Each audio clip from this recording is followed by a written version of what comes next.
මේ දවස්වල නිතර ඇහෙන මාතෘකාවක් තමයි න්‍යෂ්ටි කවි කියන්නේ. මොනවද මේ න්‍යෂ්ටි කවි? මේවා කොච්චර බලවත්ද? මේවා හිමි රටවල් මොනවාද?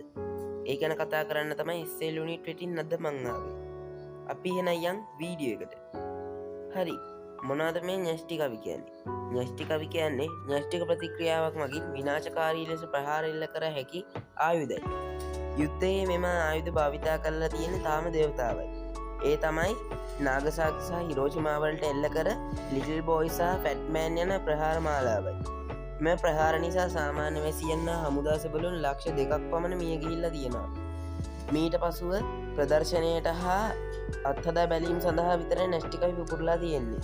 මෙම න්‍යෂ්ටි කවි අත්හදා බලන රටවල් දෙස ඇමරිකාව, රුසියාව, ප්‍රංශය, චීනය දැක්විය හැකිය.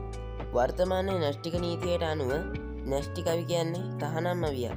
න්‍යෂ්ටි කවි සාහිත්‍යය සඳහා භාවිතා වන විකණ්ඩ ද්‍රව්‍ය ලෙස යුරේනියම් සහ ප්ලූටෝනියම් දැක්විය හැකිය.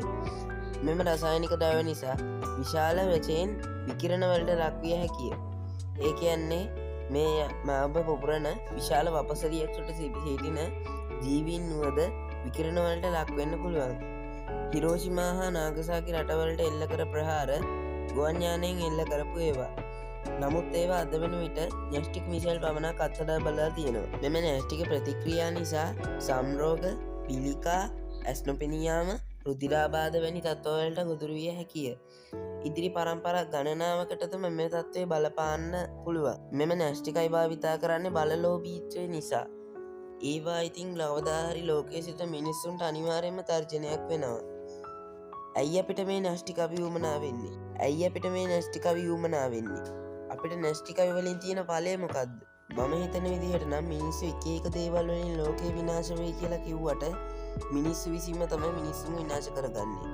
හැමදාම මිනිස්සු කරේ මිනිස්සුම මරාගත් එක. ඒක නිසා තමයි කවදා හරි ලෝකේ විනාශ වෙන්නේ. ඔයාලා මේ වීඩියෝ ගැන මොකද හිතන්නේ?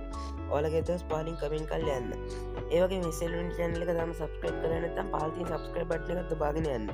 එහෙනම් අදට ගිහින් එන්න. සුබ දවසක්.